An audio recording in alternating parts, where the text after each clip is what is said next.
बेटा ਆਪਾਂ 4 ਕੰਸੈਂਟ੍ਰੇਸ਼ਨ terms discuss ਕੀਤੀਆਂ ਸੀ। Mass percentage, volume percentage, mass by volume percentage and parts per million. Next ਜਿਹੜੀ ਟਰਮ ਹੈ ਉਹ ਹੈ ਮੋਲ ਫ੍ਰੈਕਸ਼ਨ। ਮੋਲ ਫ੍ਰੈਕਸ਼ਨ, ਠੀਕ ਹੈ। ਮੋਲ ਫ੍ਰੈਕਸ਼ਨ ਦਾ ਮਤਲਬ ਕੀ ਹੈ ਕਿ ਕਿਸੇ ਵੀ ਕੰਪੋਨੈਂਟ ਦੀ ਟੋਟਲ ਸੋਲਿਊਸ਼ਨ ਦੇ ਵਿੱਚ ਕਿੰਨੀ ਫ੍ਰੈਕਸ਼ਨ ਹੈ। ਜਿਵੇਂ ਸਾਡੇ ਕੋਲ ਇੱਕ ਇੱਥੇ ਸੋਲਿਊਸ਼ਨ ਹੈ, ਇਹਦੇ ਦੋ ਕੰਪੋਨੈਂਟ ਸਪੋਜ਼ ਕਰੋ A ਐਂਡ B। ਇਹਦੇ ਨੰਬਰ ਆਫ ਮੋਲਸ ਹੈ 1, ਐਜ਼ਿਊਮ ਕਰ ਲਏ। ਇਹਦੇ ਨੰਬਰ ਆਫ ਮੋਲਸ ਹੈ 2। ਜੇ ਆਪਾਂ A ਦੀ ਫ੍ਰੈਕਸ਼ਨ ਦੇਖਣੀ ਹੋਏ ਤਾਂ ਕੀ ਹੋਏਗਾ? A ਦੀ ਜੇ ਆਪਾਂ ਫ੍ਰੈਕਸ਼ਨ ਕੱਢਣੀ ਹੈ ਤਾਂ ਕੀ ਹੋਏਗਾ? 1 ਬਾਈ ਟੋਟਲ ਨੰਬਰਸ ਕਿੰਨੇ? 3।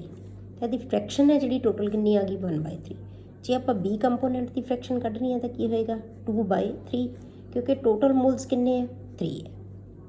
ਤਾਂ ਇਹਦਾ ਮਤਲਬ ਕੀ ਹੋਇਆ ਕਿ ਕਿਸੇ ਵੀ ਕੰਪੋਨੈਂਟ ਦੀ ਜੇ ਅਸੀਂ ਫ੍ਰੈਕਸ਼ਨ ਕੱਢਣੀ ਹੈ ਕਿਸੇ ਵੀ ਕੰਪੋਨੈਂਟ ਦੀ, ਤਾਂ ਫਿਰ mole fraction of a component is equal to ਕਿਹਦੇ ਬਰਾਬਰ ਆਏਗੀ? ਇਹਦੀ ਮੋਲ ਫ੍ਰੈਕਸ਼ਨ ਹੈ ਜਿਹੜੀ ਲੈਣੀ ਆਪਾਂ, ਤਾਂ ਕੀ ਆਏਗਾ? Number of moles of component. ਤਾਂ ਆਪਾਂ ਕੀ ਲਿਖਾਂਗੇ? Number of moles of component divided by total number of moles of all the components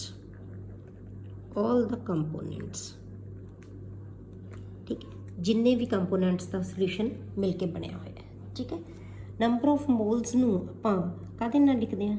number of moles है जिहड़े ओह किवें लिखे जांदे आ? आपां किहदे नाल लिखदे हां? आपां n ਦੇ ਨਾਲ। ठीक है, जे कंपोनेंट A है तो ये नंबर ऑफ मोल्स किन्ने बन गए? Na। जे कंपोनेंट B है तो ये नंबर ऑफ मोल्स की है? Nb। सपोज अपने कोले कोई सोल्यूशन है, वो 3 कंपोनेंट है, A है, B है एंड C है। ठीक है, ये नंबर ऑफ मोल्स किन्ने है? Na है। ये नंबर ऑफ मोल्स किन्ने? Nb है। ये नंबर ऑफ मोल्स किन्ने? Nc है। हरेक कंपोनेंट की आप फ्रैक्शन दस सकते हैं। तो आप फ्रैक्शन किवें कढ़ांगे? सपोज करो आप मोल फ्रैक्शन कढ़नी है, mole fraction of A component. Mole fraction नूं आपां बेटे काहदे नाल लिखदे हां? जीटा दे नाल। इहनूं आपां एक्स कह लैंदे हां, जीटा। इहदे नाल ही इत्थे फ्रैक्शन लिखी हुंदी है। जे आपां जीटा लिख लिया, जे मैं इत्थे लिखता A, सबस्क्रिप्ट लिखिया होया जिहड़ा वो किहनूं डिनोट करदा है? ਉਹਦੇ ਕੰਪੋਨੈਂਟ ਨੂੰ। ਕਿਹੜੇ ਕੰਪੋਨੈਂਟ ਦੀ ਇਹ ਫ੍ਰੈਕਸ਼ਨ ਹੈ? ਤਾਂ ਜ਼ੀਟਾ ਆਪਾਂ ਇਹਨੂੰ XA ਕਹਿ ਦਿੰਦੇ ਹਾਂ, ਆਮ ਤੌਰ 'ਤੇ ਇਹਨੂੰ X ਹੀ ਮੰਨ ਲੈਂਦੇ ਆਪਾਂ। ਜ਼ੀਟਾ A ਹੈ ਜਿਹੜਾ ਉਹ ਕਿਹਦੇ ਬਰਾਬਰ ਹੈ? Components of A number of moles of A। ਤਾਂ ਆਪਾਂ ਕੀ ਲਿਖਾਂਗੇ? Na upon number of moles of all the components. ਤਾਂ ਕੀ ਆਏਗਾ? Na plus Nb plus Nc। जे आप जीटा B लिखना है तो की आएगा? Nb upon Na plus Nb plus Nc। ठीक है, जे आप जीटा C कटना है तो की आएगा? Nc upon Na plus Nb plus Nc। ठीक है, सारे कंपोनेंट्स का आप नंबर ऑफ मोल्स है जिहड़े वो कैलकुलेट कर देंगे। क्लीयर? ਆਪਾਂ एग्जाम्पल एक ਲੈਂਦੇ ਹਾਂ। ਜਿਵੇਂ ਤੁਹਾਡੇ ਕੋਲ ਨੂਮੈਰੀਕਲ ਹੈ, ਸੋਲਿਊਸ਼ਨ ਹੈ ਇੱਕ ਜਿਹਦੇ ਵਿੱਚ 40 grams of NaOH is present in 54 grams of H2O। ਇਹਦੇ ਵਿੱਚ ਆਪਾਂ NaOH ਤੇ H2O ਦੀ ਫ੍ਰੈਕਸ਼ਨ ਕੱਢਣੀ ਹੈ, ਮੋਲ ਫ੍ਰੈਕਸ਼ਨ ਕੈਲਕੂਲੇਟ ਕਰਨੀ ਹੈ। ਤਾਂ ਆਪਾਂ ਕਿਵੇਂ ਕੈਲਕੂਲੇਟ ਕਰਾਂਗੇ? ਆਪਾਂ ਕੀ ਲਿਖਾਂਗੇ? Zeta NaOH is equal to number of moles of NaOH divided by number of moles of NaOH plus number of moles of H2। ਹੁਣ number of moles ਤਾਂ ਸਾਨੂੰ ਨਹੀਂ ਪਤਾ। ਕੀ ਪਤਾ ਸਾਨੂੰ? ਦੋਨਾਂ ਦਾ ਮਾਸ ਕਿੰਨਾ ਹੈ।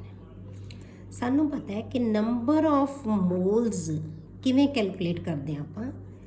ਮਾਸ ਜਿਹੜਾ ਆਪਾਂ ਕਿਵੇਂ ਕੈਲਕੂਲੇਟ ਕਿਵੇਂ ਕਰਿਆ ਜਾਂਦਾ ਹੈ ਕਿ number of moles ਕਿਵੇਂ ਕੈਲਕੂਲੇਟ ਕੀਤੇ ਜਾਂਦੇ ਆ? number of moles of any component is equal to mass given divided by molecular mass, ठीक है, ਉਹਦਾ ਮੋਲੀਕੂਲਰ ਮਾਸ ਕਿੰਨਾ ਹੋਏਗਾ। ਇਹ ਆਪਾਂ ਨੰਬਰ ਆਫ ਮੋਲਸ ਨੂੰ ਕੈਲਕੂਲੇਟ ਕਰਨ ਦਾ ਫਾਰਮੂਲਾ, ਇਹਨੂੰ ਹਮੇਸ਼ਾ ਯਾਦ ਰੱਖਣਾ ਤੁਸੀਂ, ਠੀਕ ਹੈ। ਤਾਂ ਹੁਣ ਆਪਾਂ NaOH number of moles NaOH the calculate ਕਰਾਂਗੇ। NaOH ਦਾ ਮਾਸ ਗਿਵਨ ਕਿੰਨਾ ਹੈ 40 grams divided by molar mass. Molar ਮਾਸ ਕਿਵੇਂ ਕੈਲਕੂਲੇਟ ਕਰੀਦਾ ਹੈ, ਸਾਰੀਆਂ ਅਟੋਮਿਕ ਮਾਸਿਸ ਨੂੰ ਅਸੀਂ ਜੋੜ ਦਿੰਦੇ ਆ। ਤਾਂ Na ਦਾ ਅਟੋਮਿਕ ਮਾਸ ਕਿੰਨਾ ਹੈ 23 ਗ੍ਰਾਮਸ, O ਦਾ ਕਿੰਨਾ ਹੈ 16 ਐਂਡ H ਦਾ ਕਿੰਨਾ ਹੈ 1, ਠੀਕ ਹੈ। ਸਾਰੇ ਮਾਸਿਸ ਨੂੰ ਜੋੜ ਦੋ ਤਾਂ ਕੀ ਆਏਗਾ 23 + 16 + 1, ਠੀਕ ਹੈ। ਕਿੰਨਾ ਬਣ ਗਿਆ ਇਹ 40 ਗ੍ਰਾਮਸ। ਤਾਂ ਇਹਦਾ ਮਤਲਬ ਕੀ ਆ ਗਿਆ, ਮਾਸ ਗਿਵਨ ਵੀ 40 ਹੈ, ਮੋਲੀਕੂਲਰ ਮਾਸ ਵੀ 40 ਹੈ, ਤੇ ਨੰਬਰ ਆਫ ਮੋਲਸ ਕਿੰਨੇ ਆ ਗਏ 1। ਇਸੇ ਤਰ੍ਹਾਂ ਆਪਾਂ NH2 ਕੈਲਕੂਲੇਟ ਕਰ ਲਾਂਗੇ। ਤਾਂ ਮਾਸ ਗਿਵਨ ਹੈ ਜਿਹੜਾ ਉਹ ਕਿੰਨਾ ਹੈ 54 divided by molar mass. Molar ਮਾਸ ਅਸੀਂ ਕੈਲਕੂਲੇਟ ਕਰਾਂਗੇ। ਹਾਈਡਰੋਜਨ ਦਾ ਮਾਸ ਕਿੰਨਾ ਹੈ 1 ਹੈ, 2 ਹਾਈਡਰੋਜਨ ਹੈ 2 ਆ ਗਿਆ ਪਲੱਸ 16 = 18। ਤਾਂ ਮੋਲੀਕੂਲਰ ਮਾਸ ਕਿੰਨਾ ਆ ਗਿਆ 80। ਤਾਂ ਆਪਾਂ ਇਹਨੂੰ ਕੱਟ ਸਕਦੇ ਹਾਂ, ਤਾਂ ਕੀ ਆ ਗਿਆ 3 ਮੋਲਸ। ਹੁਣ ਨੰਬਰ ਆਫ ਮੋਲਸ NaOH ਦੇ ਕਿੰਨੇ ਹੈ 1, ਇਹਦੇ ਕਿੰਨੇ ਆ ਗਏ 3 ਮੋਲਸ। ਹੁਣ ਆਪਾਂ ਇੱਥੇ ਵੈਲਿਊ ਪੁੱਟ ਕਰ ਦਿਓ ਇਹਦੇ ਵਿੱਚ। ਤਾਂ x ਜਾਂ ਤੁਸੀਂ ਕਹਿ ਲਓ zeta NaOH = number of moles of Na ਕਿੰਨੇ ਹੈ 1 divided by total number of moles, ਉਹਨਾਂ ਤੇ ਲਗਾਓ 1 + 3 = 1/4। ਉਸ ਤੋਂ ਬਾਅਦ ਆਪਾਂ ਕੈਲਕੂਲੇਟ ਕਰਨੇ ਆ H2O ਦੇ number of moles. Number of moles ਲਵਾਂਗੇ ਆਪਾਂ, ਤੇ ਨਾ ਸੌਰੀ ਮੋਲ ਫ੍ਰੈਕਸ਼ਨ। ਤਾਂ H2O ਦੇ ਨੰਬਰ ਆਫ ਮੋਲਸ ਕਿੰਨੇ ਹੈ 3 ਡਿਵਾਈਡਡ ਬਾਈ, ਠੀਕ ਹੈ। ਤਾਂ ਕੀ ਲਵਾਂਗੇ ਆਪਾਂ ਟੋਟਲ ਮੋਲਸ 1 + 3 = 3/4। ਮਤਲਬ ਕੀ ਹੈ ਕਿ ਇਸ ਸੋਲਿਊਸ਼ਨ ਦੇ ਵਿੱਚ mall fraction of NaOH is 1/4 and water is 3/4।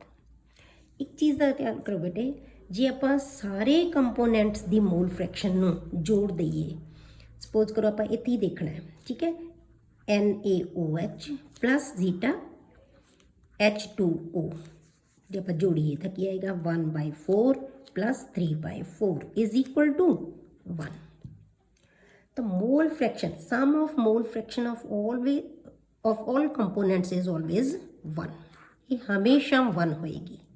ਇਹ 1 ਕਿਵੇਂ ਕਹਿ ਸਕਦੇ ਆਪਾਂ ਬੇਟਾ, ਤੁਹਾਨੂੰ ਮੈਂ ਇੱਕ ਸਪੋਜ਼ ਕਰੋ ਤੁਹਾਨੂੰ ਇੱਕ ਬਿਸਕਿਟ ਦਿੱਤਾ, ਮੈਂ ਕਿਹਾ ਅਲੱਗ-ਅਲੱਗ ਜਣਿਆਂ ਦੇ ਵਿੱਚ ਡਿਵਾਈਡ ਕਰ ਦਿਓ ਉਹਨੂੰ।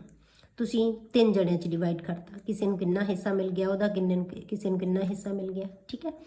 ਉਸ ਤੋਂ ਬਾਅਦ ਮੈਂ ਕਿਹਾ ਕਿ ਕਲੈਕਟ ਕਰਕੇ ਉਹਨਾਂ ਤੋਂ ਇਕੱਠੇ ਕਰ ਦਿਓ, ਤਾਂ ਕੀ ਬਣੇਗਾ 1 ਹੀ ਬਣੇਗਾ ਨਾ। ਇੱਕ ਹੀ ਪੀਸ ਵਿੱਚੋਂ ਆਪਾਂ ਡਿਵਾਈਡ, ਤਾਂ ਇੱਕ ਟੋਟਲ ਜਿਹੜਾ ਹੈਗਾ ਹਰੇਕ ਕੰਪੋਨੈਂਟ ਦੇ ਵਿੱਚ ਮੋਲ ਫ੍ਰੈਕਸ਼ਨ ਹੈ ਜਿਹੜੀ ਹਮੇਸ਼ਾ ਕਿੰਨੀ ਆਉਂਦੀ ਹੈ 1, ਠੀਕ ਹੈ। ਤਾਂ ਇਸ ਤਰ੍ਹਾਂ ਆਪਾਂ ਵਾਟਰ ਦੀ ਜਿਹੜੀ ਮੋਲ ਫ੍ਰੈਕਸ਼ਨ ਹੈ ਉਹਨੂੰ ਅਸੀਂ ਹੋਰ ਤਰ੍ਹਾਂ ਨਾਲ ਵੀ ਕੈਲਕੂਲੇਟ ਕਰ ਸਕਦੇ ਸੀ, ਠੀਕ ਹੈ। ਜੇ ਆਪਾਂ ਇਹਦੀ ਮੋਲ ਫ੍ਰੈਕਸ਼ਨ ਕੱਢਣੀ ਹੈ, ਇੱਕ ਕੈਲਕੂਲੇਟ ਕਰ ਲਈ, ਇਹਨੂੰ ਆਪਾਂ ਕੀ ਲਿਖ ਸਕਦੇ ਹਾਂ 0.25 1/4, ਠੀਕ ਹੈ। ਇਹਨੂੰ ਆਪਾਂ ਦੂਸਰੀ ਤਰ੍ਹਾਂ ਨਾਲ ਵੀ ਕੈਲਕੂਲੇਟ ਕਰ ਸਕਦੇ ਹਾਂ। ਦੂਸਰੀ ਤਰ੍ਹਾਂ ਨਾਲ ਕਿਵੇਂ ਕੈਲਕੂਲੇਟ ਕਰਾਂਗੇ ਆਪਾਂ H2O = 1 - 0.25 which is 0.75। ਤਾਂ ਆਪਾਂ ਕੀ ਕੀਤਾ ਸੀ 34 ਕੀ ਹੈ 0.75। ਤਾਂ ਦੋਨਾਂ ਦਾ ਸਮ ਜੇ ਆਪਾਂ ਲਵਾਂਗੇ ਤਾਂ ਕੀ ਆਏਗਾ 1, ਠੀਕ ਹੈ। ਇਹ ਆ ਗਿਆ ਤੁਹਾਡੇ ਕੋਲੇ ਮੋਲ ਫ੍ਰੈਕਸ਼ਨ। ਤਾਂ ਮੋਲ ਫ੍ਰੈਕਸ਼ਨ ਦਾ ਨੂਮੈਰੀਕਲ ਜੇ ਆਪਾਂ ਕਰੀਏ, ਤੇ ਤੁਹਾਡੀ ਬੁੱਕ ਦੇ ਵਿੱਚ ਜਿਹੜਾ ਨੂਮੈਰੀਕਲ ਗਿਵਨ ਹੈ ਉਹ ਆਪਾਂ ਜੇ ਨੂਮੈਰੀਕਲ ਕਰੀਏ ਤਾਂ ਕੀ ਹੋਏਗਾ। ਸਪੋਜ਼ ਕਰੋ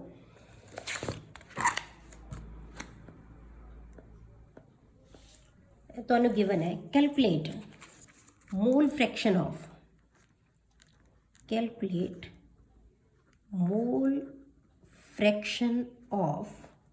ethylene glycol C2H6O2 in a solution containing 20% of C2H6O2 by mass, ठीक है। ਆਪਾਂ ਕੀ ਕਰਨਾ ਹੈ ਮੋਲ ਫ੍ਰੈਕਸ਼ਨ ਇਹਦੀ ਕੈਲਕੂਲੇਟ ਕਰਨੀ ਹੈ।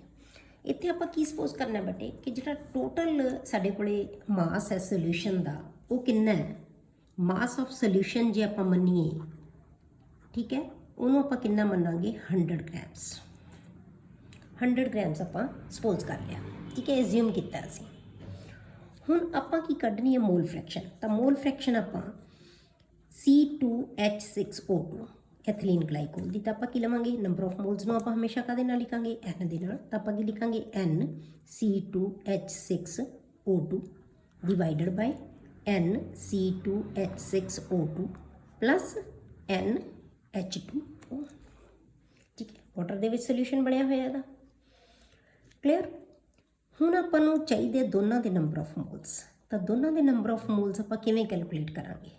ਸਾਨੂੰ ਗਿਵਨ ਕੀ ਹੈ 20% ਆਫ ਐਥਲੀਨ ਗਲਾਈਕੋਲ ਬਾਈ ਮਾਸ। ਇਹਦਾ ਮਤਲਬ ਕੀ ਹੈ ਕਿ ਸਾਨੂੰ ਐਥਲੀਨ ਗਲਾਈਕੋਲ ਦਾ ਮਾਸ ਪਤਾ ਹੈ, ਤਾਂ ਆਪਾਂ ਕੀ ਲਿਖਾਂਗੇ ਮਾਸ of C2H6O2 is 20 grams and mass of water is 80 grams। ਇਹਦਾ ਮਤਲਬ ਇਹੀ ਹੋਇਆ, ਠੀਕ ਹੈ। ਹੁਣ ਆਪਾਂ ਦੋਨਾਂ ਦੇ ਮੋਲਸ ਕੱਢਾਂਗੇ, ਤਾਂ ਆਪਾਂ ਕੀ ਲਿਖਣਾ ਹੈ ਨੰਬਰ ਆਫ ਮੋਲਸ ਕੈਲਕੂਲੇਟ ਕਰਦੇ ਹਾਂ ਆਪਾਂ C2H6O2 ਕਿੰਨੇ ਆਉਣਗੇ। ਮੋਲ ਕਿਵੇਂ ਕੱਢੀ ਜਾਂਦੇ ਆ, ਮਾਸ ਗਿਵਨ ਡਿਵਾਈਡਡ ਬਾਈ ਮੋਲੀਕੂਲਰ ਮਾਸ। ਮੈਂ ਤੁਹਾਨੂੰ ਕਿਹਾ ਸੀ ਕਿ ਯਾਦ ਰੱਖਣਾ ਇਹਨੂੰ ਤੁਸੀਂ ਹਮੇਸ਼ਾ। ਤਾਂ ਮਾਸ ਗਿਵਨ ਕਿੰਨਾ ਹੈ ਸਾਡੇ ਕੋਲ ਗਿਵਨ ਹੈ 20 grams divided by molar mass. Molar ਮਾਸ ਅਸੀਂ ਕਿਵੇਂ ਕੈਲਕੂਲੇਟ ਕਰਾਂਗੇ ਬੇਟੇ, ਕਾਰਬਨ ਦਾ ਕਿੰਨਾ ਹੁੰਦਾ ਹੈ 12, H ਦਾ 1 ਐਂਡ O ਦਾ 16। ਸਾਰੇ ਮਾਸਿਸ ਨੂੰ ਆਪਾਂ ਜੋੜ ਲਾਂਗੇ, ਠੀਕ ਹੈ। ਤਾਂ ਕੀ ਆਏਗਾ ਸਾਡੇ ਕੋਲੇ 12 ਮਲਟੀਪਲਾਈਡ ਬਾਈ 2 ਪਲੱਸ 6 ਮਲਟੀਪਲਾਈਡ ਬਾਈ 1 ਪਲੱਸ 16 ਮਲਟੀਪਲਾਈਡ ਬਾਈ 2, ਠੀਕ ਹੈ। ਇਹ ਮਾਸਿਸ ਨੂੰ ਆਪਾਂ ਜੋੜਾਂਗੇ। ਜਦੋਂ ਆਪਾਂ ਜੋੜਦੇ ਹਾਂ ਇਹਦਾ ਟੋਟਲ ਮਾਸ ਹੈ ਜਿਹੜਾ ਉਹ ਕਿੰਨਾ ਬਣ ਜਾਂਦਾ ਹੈ 62, ਠੀਕ ਹੈ 62। ਇਹਦਾ ਮਤਲਬ ਮੋਲਰ ਮੋਲੀਕੂਲਰ ਮਾਸ ਸਾਨੂੰ ਪਤਾ ਹੈ ਕਿੰਨਾ ਆ ਜਾਏਗਾ 62। ਤਾਂ ਇੱਥੋਂ ਅਸੀਂ ਇਹਦੇ ਨੰਬਰ ਆਫ ਮੋਲਸ ਕੱਢ ਲਏ, ਕਿੰਨੇ ਆ ਗਏ ਸਾਡੇ ਕੋਲ ਕੈਲਕੂਲੇਟ ਕਰਾਂਗੇ ਤਾਂ ਆਪਾਂ ਇਹਨੂੰ 0.322 ਮੋਲਸ, ਠੀਕ ਹੈ। ਇੰਨੇ ਮੋਲਸ ਸਾਡੇ ਕੋਲ ਆ ਗਏ। ਹੁਣ ਆਪਾਂ ਕੈਲਕੂਲੇਟ ਕਰਨੇ ਆ number of moles of water H2O। ਇਹ ਕਿਵੇਂ ਕੈਲਕੂਲੇਟ ਕਰਾਂਗੇ, same mass given divided by molecular mass. Mass given ਕਿੰਨਾ ਸਾਡੇ ਕੋਲ ਵਾਟਰ ਦਾ 80 grams divided by molar mass, molar mass of water. Molar mass water ਦਾ ਆਪਾਂ ਕਿਵੇਂ ਲਵਾਂਗੇ, ਕਿੰਨਾ ਲਵਾਂਗੇ ਆਪਾਂ ਵਾਟਰ ਦਾ H2O। ਤਾਂ ਕਿਵੇਂ ਲਿਖਾਂਗੇ 2 plus 16 is equal to 18। Water ਦਾ ਵੈਸੇ ਵੀ ਯਾਦ ਰੱਖਿਆ ਕਰੋ ਕਿ ਮੋਲੀਕੂਲਰ ਮਾਸ ਹੈ ਜਿਹੜਾ ਕਿੰਨਾ ਹੁੰਦਾ 18। 80 ਬਾਈ 18 ਇਜ਼ ਇਕੁਅਲ ਟੂ ਕਿੰਨੇ ਮੋਲ ਆ ਗਏ 4.444, ਠੀਕ ਹੈ। ਇਹ ਮੋਲਸ ਆ ਗਏ ਤੁਹਾਡੇ ਕੋਲ ਵਾਟਰ ਦੇ। ਹੁਣ ਦੋਨੋਂ ਚੀਜ਼ਾਂ ਸਾਨੂੰ ਮਿਲ ਗਈਆਂ ਤਾਂ ਅਸੀਂ ਕੀ ਕੱਢ ਸਕਦੇ ਹਾਂ ਮੋਲ ਫ੍ਰੈਕਸ਼ਨ। ਤਾਂ ਸਾਨੂੰ ਕੀ ਪੁੱਛਿਆ ਗਿਆ calculate mall fraction of ਐਥੀਲੀਨ glycol. ਤਾਂ ਐਥੀਲੀਨ ਗਲਾਈਕੋਲ ਦੀ ਅਸੀਂ ਮੋਲ ਫ੍ਰੈਕਸ਼ਨ ਕੈਲਕੂਲੇਟ ਕਰ ਸਕਦੇ ਹਾਂ C2H6O2 ਇਜ਼ ਇਕੁਅਲ ਟੂ, ਤਾਂ ਕੀ ਆਏਗਾ ਨੰਬਰ ਆਫ ਮੋਲਸ ਇਹਦੇ ਪੁੱਟ ਕਰੋ ਕਿੰਨਾ ਹੈ 0.322 divided by 0.322 plus 4.444 is equal to, ਇਹਨੂੰ ਜਦੋਂ ਆਪਾਂ ਸੋਲਵ ਕਰਦੇ ਹਾਂ ਤਾਂ ਤੁਹਾਡੇ ਕੋਲ ਕਿੰਨੇ ਆ ਜਾਣਾ 0.068 ਮੋਲਸ। ਸੌਰੀ ਇੰਨੇ ਮੋਲ ਫ੍ਰੈਕਸ਼ਨ ਹੈ ਜਿਹੜੀ ਉਹ ਕਿਹਦੀ ਆ ਗਈ ਐਥੀਲੀਨ ਗਲਾਈਕੋਲ ਦੀ।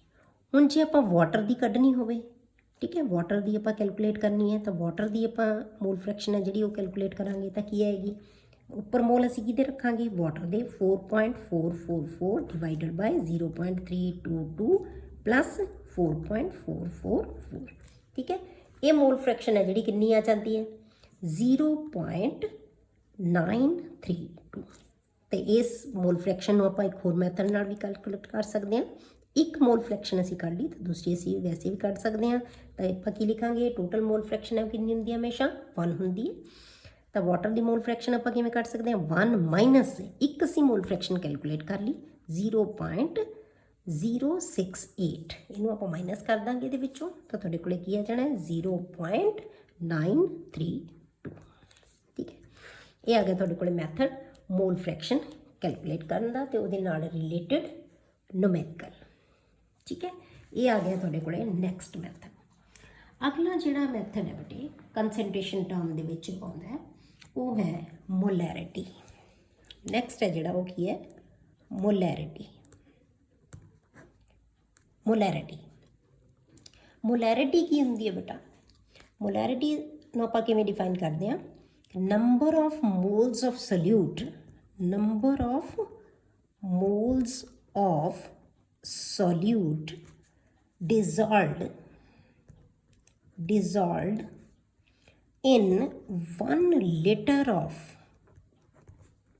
solvent, या तुसी कह लो in 1 liter of solution, sorry total solution it should be 1 liter, ठीक है, dissolved per liter of the solution, clear। जे हुण आपां इहनूं लिखदे जिहड़ा हैगा मोलैरिटी नूं काहदे नाल लिखदे हां असीं कैपिटल M दे नाल, ठीक है।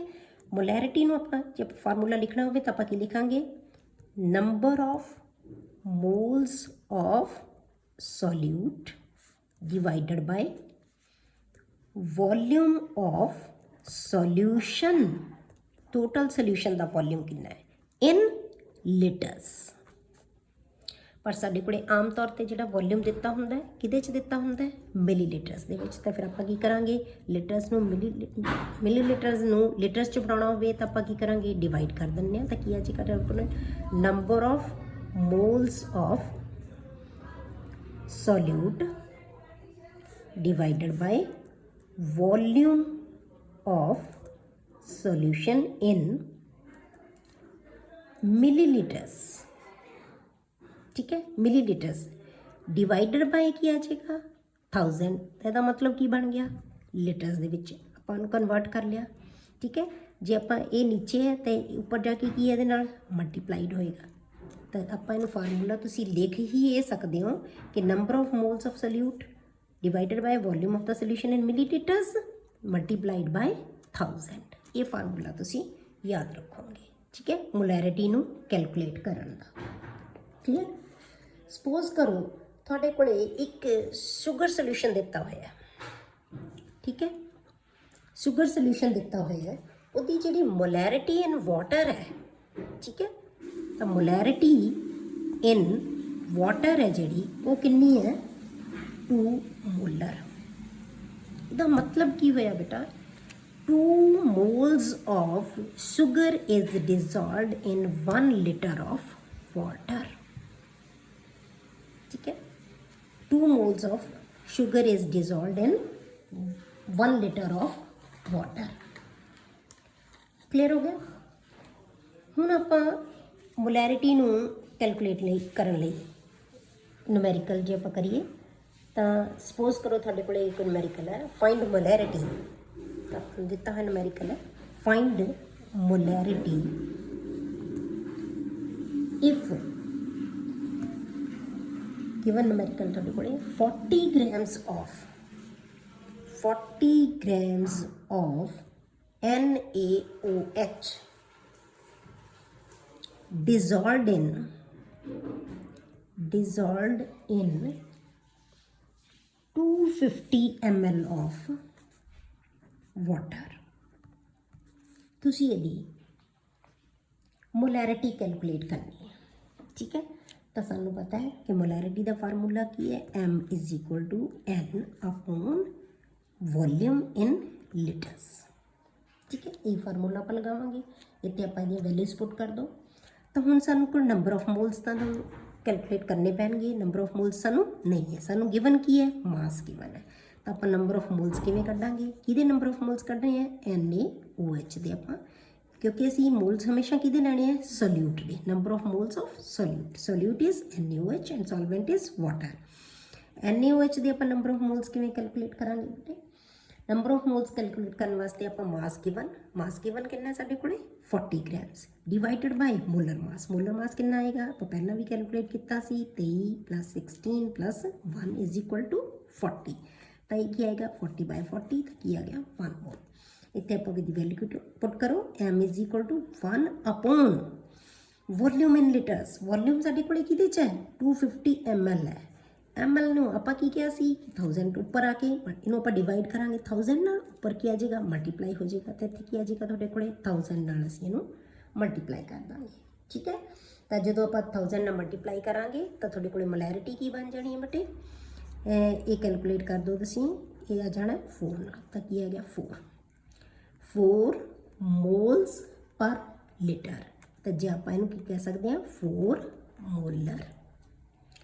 तो किसी भी सोल्यूशन नू आपां 1 मोलर 2 मोलर 3 मोलर सोल्यूशन है, मतलब कि किन्ने मोल्स उहदे डिसॉल्व किए हुए हैं। वो किसी भी सोल्यूशन है जोड़ा, कोई भी सोल्यूशन आप किसी चीज़ का बनाना है, मोलर सोल्यूशन किनू कहने आपां जदों आपां उहदा 1 मोल का मतलब की है, 1 मोलर सोल्यूशन मतलब की है उहदा मोलर मास इज डिजॉल्वड पर लीटर ऑफ द सोल्यूशन, मतलब उहदा मोलर मास लैके आपां पानी दे विच डिसॉल्व कर दईए तो टोटल वॉल्यूम है जिहड़ा कितना बना दईए 1 लीटर। तो उस सोल्यूशन में आप की कह देंगे 1 मोलर सोल्यूशन। किसी भी चीज़ का असी 1 मोलर सोल्यूशन प्रिपेयर कर सकते by dissolving its molar mass and preparing the solution 1 litre. ठीक है, नैक्सट टाइम बेटे आप ये रिलेटेड न्यूमेरिकल्स होर न्यूमेरिकल्स डिस्कस करेंगे।